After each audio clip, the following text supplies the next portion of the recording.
You recounted the last conversation you had with your dad. It was just before Christmas that we spoke. I can remember it so vividly. I was always too scared to speak up to him about how I felt. This is about you and I sitting down and having a conversation as adults.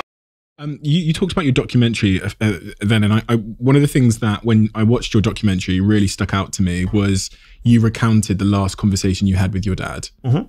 And it stuck out to me because I reflect on my own relationships with my parents, and it made me think about the last conversation I had with my parents. My parents are getting old, especially my dad. Can you talk a little bit about that and your feelings towards that conversation now? Yeah, so I said I would never ever make myself vulnerable as far as my dad again, and by that I mean I would never give him the opportunity to let me down, and then I did. And it was just before Christmas that we spoke, and we agreed to meet up the day after Boxing Day. I was sat at the food court of the shopping centre in Walthamstow with my then partner at the time, Tia. I can remember it so vividly. And I called him to make arrangements for the next day. I wasn't driving. He had moved to Brentwood. He was driving. I said, so are you going to come and see me tomorrow? And he was like, mentioned the name of his wife, now widow, and said, oh, you know, her and the kids would really love to see you. They're his stepchildren. They're of no relation to me. And I was like, this ain't about, and this is the first time that I was always too scared to speak up to him about how I felt, because I at times blamed myself or worried that I was the reason that he would disappear for 1.5 years, 2 years at a time and not see me. So I would never speak up and tell him how much it hurt every time he did that. And this time I went, this is not about me coming to play Happy Families. This is about, and I was 18, like, this is about you and I sitting down and having a conversation as adults and trying to see if there's a way in which we can move forward and forge some sort of relationship with trust.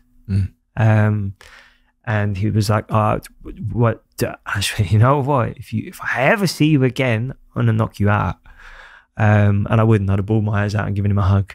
But I was right to feel that anger, because he had hurt me so much, so many times throughout my entire life. And that's what I meant about it being cumulative. You know, it was that constant. It was him being in and out of my life, him being the parent that I favored, him being such a kind, generous, gorgeous man, but being such a shit father. You know, that was cumulative. It wasn't any one moment. It was all of the moments that he wasn't there, that he missed, that he let me down, all the days spent looking out of my front room window, which looked right at the bus stop, that he should have got off of a bus at to come and see me when he never showed up. You know, it was all of that that added up to that moment. And people are like, wow, do you wish you could go back in time and change what your last words to him were? No, of course not, because that anger was just, you know? How could I not be that angry? Why should I feel guilt over his actions or lack of actions? You know, I can own that and I'm fine with it. And I don't feel like I should feel any which way about saying that to him, because me being that angry was justified.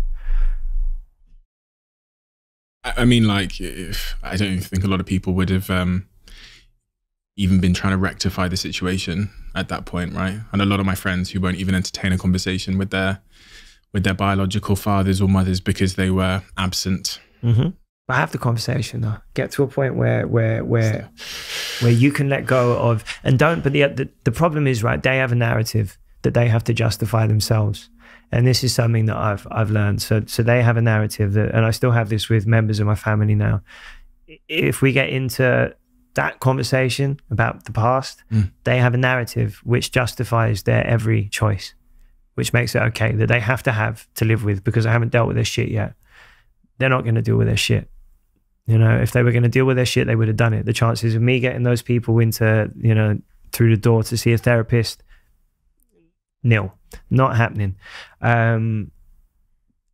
Me taking that step and sorting my shit out doesn't mean that I can sort their shit out.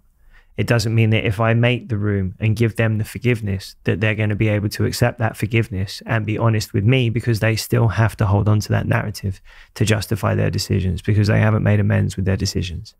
And I can't expect them to. Yeah, and you can't need that.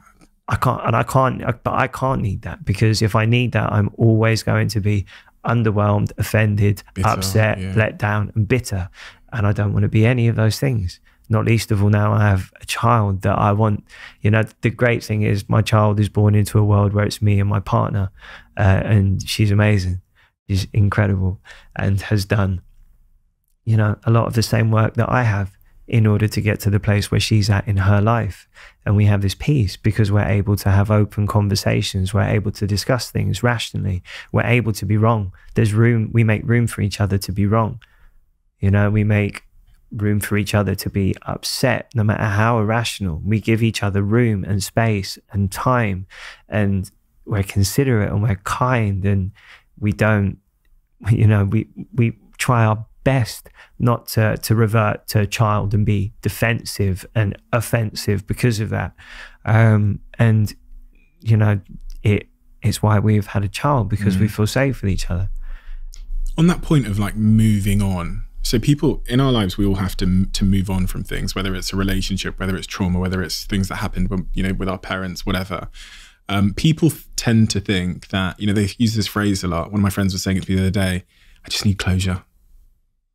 And I remember thinking, oh, you're fucked then if you... You're fucked. You are fucked. Because what is closure? Closure is insecurity about what happened. And a lot of the time, especially in romantic situations, basically someone has walked out the door with your self-esteem. And what you're saying is, I can't move on until they come back and give it to me, until they justify why they cheated, or they explain to me, you know, because it's all... And it's I think I wrote on my Instagram, I was like, closure is a choice ultimately. Closure isn't, you know... If you need closure, close the door. Yeah, exactly. You do it. You find closure in closing the door. Yeah, it is, because if you're still giving over too much of yourself to someone else. Yeah, they got the keys, right? Yeah, like why are you doing that? Why are you handing over that power to someone who doesn't even want it anymore? They've left. Yeah, you know, why are you? But then it's also, people also find themselves in this situation where they try and take responsibility for other people's actions. It's good to take responsibility for your actions. If you've provoked something, then, you know, you can look at maybe being responsible for how someone's reacted because you've prompted that, you've provoked that. But trying to take responsibility for someone else's actions, you'll drive yourself crazy, because you can't take responsibility for everything that everyone does. We all make our own choices. And that, again, is not a good place to find yourself. And always wanting to understand is like, why do we have to understand everything? People make choices. We're complex. There are so many variables in our lives. The only thing you can do is introduce less variables. And that's been quite easy during the last year, because, you know, I don't have to walk into crowded rooms full of people that I don't know. So when I have socialized, when it's been allowed, it's been amongst people that I want to see. Therefore, less variables. The situation is more predictable. You know, I'm kind of more aware of the outcome. And if you apply that to life, you know, we all too often, though, we make excuses, not just for ourselves. And I hate excuses. It's why I don't like being late to anything. Even if there is a valid reason, it makes me anxious. I hate excuses, but we all too often make excuses for other people. Oh, that's just Darren, you know? That's just how Darren is. But there's going to come a point where Darren just being Darren is going to have you respond disproportionately, because you've not made clear with Darren that he's overstepping the line. So he's got no idea. And then he oversteps the line the 8th time and you respond, but you respond for all 8 times at once. And Darren's... Whoa, you could have told me the first time, you know, and we could have had a rational conversation, but actually you've allowed it to escalate to a point where you've, you know, held on to this thing that Darren's done every time he's done it, and then exploded because you're not comfortable having awkward conversations, because you find them awkward, when actually if someone can't handle a direct and honest conversation and a rational conversation, is that someone that encourages you to be your best self? Like, I don't want to surround myself with yay-sayers or people who deflect or who hide from things. I, in my life now, I don't have the time for the bullshit. I really don't. I like direct conversations. I like friendships where we are able to be honest, where if my friend, you know, I don't have a huge group of friends now. I know a fuck ton of people, but the people that I do, like if someone online calls me a twat, from, I don't know, Greg from Skegness, I don't give a fuck. He doesn't know me. His opinion of me is made up of whatever he's read or seen and the dots that he's joined. He's built the rest of bullshit. And his own bullshit that he's projecting, right? But if my best friend Felix says, Stephen, you need to check yourself, I'm going to check myself, you know. And it's important to have those people around you. You need to be able to, if you don't have honest relationships with people and open dialogue, they're not real relationships.